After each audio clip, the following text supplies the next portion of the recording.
কাইলৈ সমগ্ৰ ৰাজ্যজুৰি পবিত্ৰ ঈদ উল আজহা আৰু ইতিমধ্যে ঈদ উল আজহাৰ বাবে ৰাজ্যজুৰি ইছলাম ধৰ্মাৱলম্বী লোকসকলৰ মাজত ব্যাপক প্ৰস্তুতি দেখিবলৈ পোৱা গৈছে। কাইলৈ নীতি নিয়ম অনুসৰি দিয়া হ'ব কুৰবানী আৰু কুৰবানীৰ সময়ত মানি চলিব লাগিব কেইবাটাও বিশেষ নিয়ম আৰু ইতিমধ্যে প্ৰশাসনৰ তৰফৰ পৰা কটকটীয়া নিৰ্দেশনা জাৰি কৰা হৈছে। জনাইছো এই মুহূৰ্তত সবিশেষ আমি জনাইছো এই মুহূৰ্তত অন্য এটা ডাঙৰ খবৰ ৰাজ্যৰ ভিন্ন প্ৰান্তৰ লগতে এবাৰ দবকাৰ ভেলেউগুৰিত ঈদৰ ব্যাপক প্ৰস্তুতি। কাইলৈ দিনটোৰ বাবে ঈদৰ ব্যাপক প্ৰস্তুতি দেখিবলৈ পোৱা গৈছে। কাইলৈ পুৱা ইছলাম ধৰ্মাৱলম্বী লোকসকলে পালন কৰিব ঈদ উল আজহা। কালিৰ দিনটোত ঈদ উল আজহা পালন কৰিব পুৱা প্ৰায় 6 বজাৰ পৰা 7:30 বজাৰ ভিতৰত আদায় কৰিব ঈদৰ নামাজ। ঈদৰ নামাজ কালিৰ দিনটোত তেওঁলোকে আদায় কৰিব।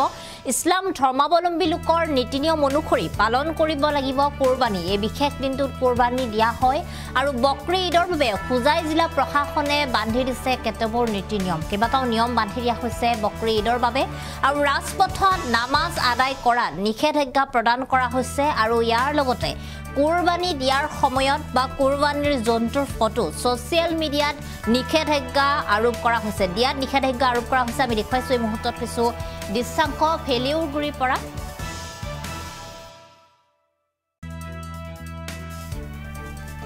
আৰু ইতিমধ্যে কাইলৈ যিটো সমগ্ৰ ৰাজ্যজুৰি বকৰি ঈদ পালন কৰা হ'ব আৰু বকৰি ঈদৰ বাবে এনেদৰে প্ৰতিগৰাকী ইছলাম ধৰ্মাৱলম্বী লোকসকলে তেওঁলোকৰ পবিত্ৰ যি দৰগাহ নামাজ সেই উপলক্ষে তেওঁলোকে এনেদৰে সজাই পৰা তোলা দেখিবলৈ পোৱা গৈছে। কাইলৈ পুৱাৰ ভাগত তেওঁলোকৰ নামাজৰ যি কাম সেয়া তেওঁলোকে আদায় কৰিব আৰু ইয়াৰ লগতে ইছলাম ধৰ্মাৱলম্বী লোকসকলে বিভিন্ন তেওঁলোকৰ যি নীতি নিয়ম আছে পৰম্পৰাগত নীতি নিয়ম অনুসৰি তেওঁলোকৰ কুৰবানী তেওঁলোকে পালন কৰিব। বকৰি ঈদৰ বাবে হোজাই জিলা প্ৰশাসনে কেইবাটাও নিয়ম বান্ধি দিছে। ইয়াৰ পূৰ্বে সেই নিয়মসমূহ হৈছে যে যিসকলে ৰাজপথত তেওঁলোকে যিসকলে বকৰি ঈদ কৰিব তেওঁলোকে কোনো ধৰণৰ জন্তুৰ ফটো ছ'চিয়েল মিডিয়াত আপলোড কৰিব নোৱাৰিব বা দিব নোৱাৰিব কুৰবানী জন্তুৰ ফটো।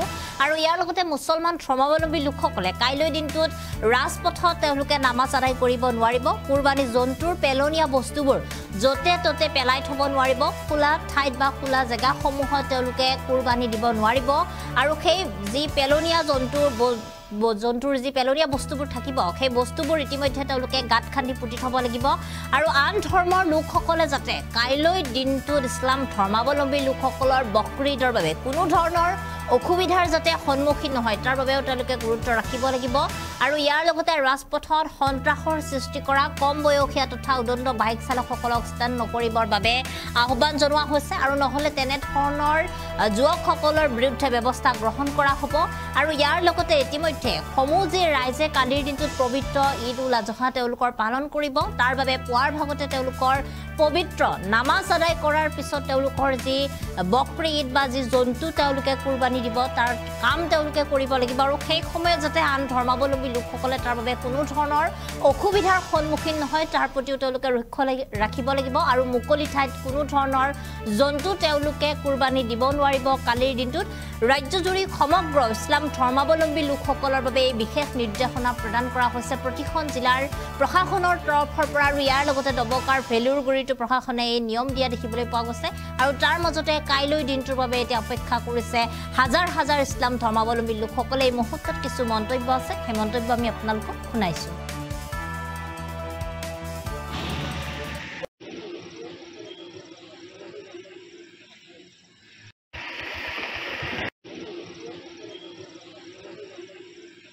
ঈদ মোবাৰক।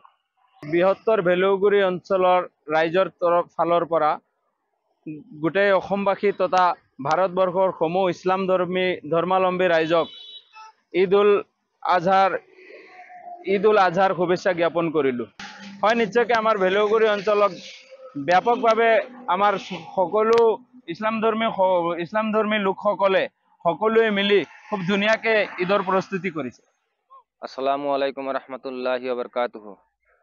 সদৌ অসম গাড়ী চালক সন্থা হোজাই জিলা সমিতিৰ তৰফৰ পৰা সমগ্ৰ হোজাই জিলাবাসী তথা অসমবাসী তথা ভাৰতবাসী আমাৰ চালক পৰিচালকসকলক তথা আমাৰ ৰাইজক গোটেই অসমবাসী ভাৰতবাসী ইছলামধৰ্মী লোকসকলক ঈদ উল আজহাৰ আন্তৰিক শুভেচ্ছা ও ঈদ মুবাৰক জ্ঞাপন কৰিছোঁ। এইটো যিহেতু এইবাৰ কুৰবানী ঈদ বৰকে ঈদ হয়, গতিকে আমাৰ ইছলাম ধৰ্মী লোকসকলে খালি ভেলুগুৰি বা হোজাই ডিষ্ট্ৰিক্টত নহয়, গোটেই অসমতেও কি কয় এনেকুৱা উল্লাস মালহেৰে এই ঈদটো পালন কৰে। গতিকে সকলোকে এই যাতে এই ঈদটো ধুনীয়াকে পালন হয় আৰু সকলো জাতি ধৰ্ম বৰ্ণ ভাষা নিৰ্বিশেষে সকলো যাতে এটা মিলা প্ৰীতি হৈ আগবাঢ়ি যায়, গোটেই অসমবাসী বা ভাৰতবাসী ৰাইজক মই এটাই অনুৰোধ জনাইছো। ঈদুল আজহাৰ প্ৰাকখনত অসম ভাৰত তথা বিশ্ববাসীৰ সকলো ধৰ্মাৱলম্বী লোকক ঈদুল আজহাৰ আন্তৰিক শুভেচ্ছা জ্ঞাপন কৰিছোঁ। ঈদুল আজহাই সকলো জাতি জনগোষ্ঠীৰ মাজত যাতে শান্তিৰ বিৰাজ কৰে, সকলোৱে মিলা প্ৰীতিৰে যাতে আগুৱাই যাব পাৰোঁ, সকলোৰে মাজত একতাৰ এনাজৰী অধিক সুদৃঢ় যাতে কৰে, শান্তিৰ বাতাবৰণ আনে, তাৰে কামনা কৰিছোঁ। আৰু এই ঈদুল জোহাত কুৰবানী দিয়া হয়। আমি আহ্বান জনাব বিচাৰিছোঁ, এই সময়ছোৱাত যাতে অন্য ধৰ্মাৱলম্বীৰ লোকে যাতে কোনো ধৰণৰ আঘাত নাপায়, তাৰ প্ৰতি সকলো ইছলাম ধৰ্মাৱলম্বী লোকসকলে লক্ষ্য যাতে ৰাখে। তাৰে সমান্তৰালভাৱে এই আনন্দৰ মাজত উঠি অহা প্ৰজন্মই যাতে আনন্দত মতলীয়া হৈ দুচকীয়া বা চাৰিচকীয়া বাহন চলাই যাতে দুৰ্ঘটনা সংঘটিত নকৰে, তাৰ প্ৰতি সজাগ সচেতন অভিভাৱকসকল হ'বলৈ আহ্বান জনাইছোঁ। আৰু পুনৰাই আমচুৰ তৰফৰ পৰা ঈদুল জোহাৰ আন্তৰিক শুভেচ্ছা জ্ঞাপন কৰিছোঁ। মছজিদৰ যেতিয়া আপোনাৰ ৰাতিপুৱা নামাজ হ'ব, নামাজৰ আগতেই নামাজৰ পাছত আপোনালোক কুৰবানী দিব।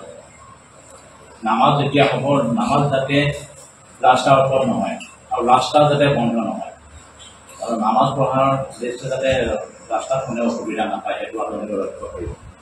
আৰু যেতিয়া কুৰবানী হ'ব, কুৰবানী হোৱা সময়ত আপোনালোকে অলপ ভাড়াতে ৰাখি, যাতে ইমান অপেন প্লেচত নহয়, ভাড়াতে ৰাখি কুৰবানীটো দিব, যাতে বেলেগৰ চকুত নপৰে আৰু সেইটোপাও এটা যাতে বেলেগ এটা কৰাৰ পিছত নহয়, সেইটো আপোনালোকে চাওক।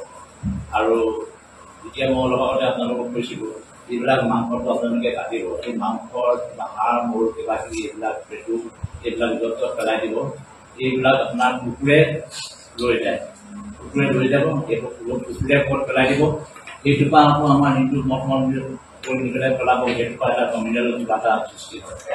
সেইটো আপোনালোকে এনচিঅ'ৰ কৰিব যাতে এই মাংস হাড় হওক বা পেটু হওক কিবা হওক, এইবিলাক যাতে আপোনালোকে পুতি ৰাখে ক'ৰবাত, তেনেকুৱা এটা ব্যৱস্থা কৰিব। আৰু যিটো আপোনালোকে এক্সাৰ আপোনালোকৰ ছ'চিয়েল মিডিয়াৰ কথা কৈছে, ছ'চিয়েল মিডিয়াত এতিয়া আপোনাৰ কুৰবানী দিব, কুৰবানী টাইমত সেইটো ফটো লগত লৈ পেলাই ছ'চিয়েল মিডিয়াত আপলোড কৰিব, সেইটো যাতে নহয়, সেইটো আপোনালোকে লগত চাব। আৰু এই বাইক ষ্টাম্প যিবিলাক মানে ঈদৰ পাছত আপুনি এক্সন হয়, সেইটো আপোনালোকে নিজৰ নিজৰ অভিভাৱকসকলক আপোনালোকে বুজাই দিব, যাতে নিজৰ নিজৰ সন্তানক যাতে সেইদিনাখন বাইকবিলাক নিদিয়ে। ক'ৰবাত আলহী খাবলৈ গৈছে, শান্তিমূলকভাৱে যাওক, হ'বলগীয়া একো নাই, কিন্তু ৰাস্তাত যাতে বেলেগৰ অসুবিধা হোৱাকৈ বাইক ষ্টাম্প কৰিলে মানুহৰ অসুবিধা হয়, সেইটো যাতে হ'ব নোৱাৰে, সেইটো আপোনালোকে এনচিঅ'ৰ কৰিব। আৰু আমাৰ সমাজ মন্ত্ৰীসকলো আমি সদায় আছোঁ, আপোনালোকে সেইখিনি যাতে নহয়, সেইখিনি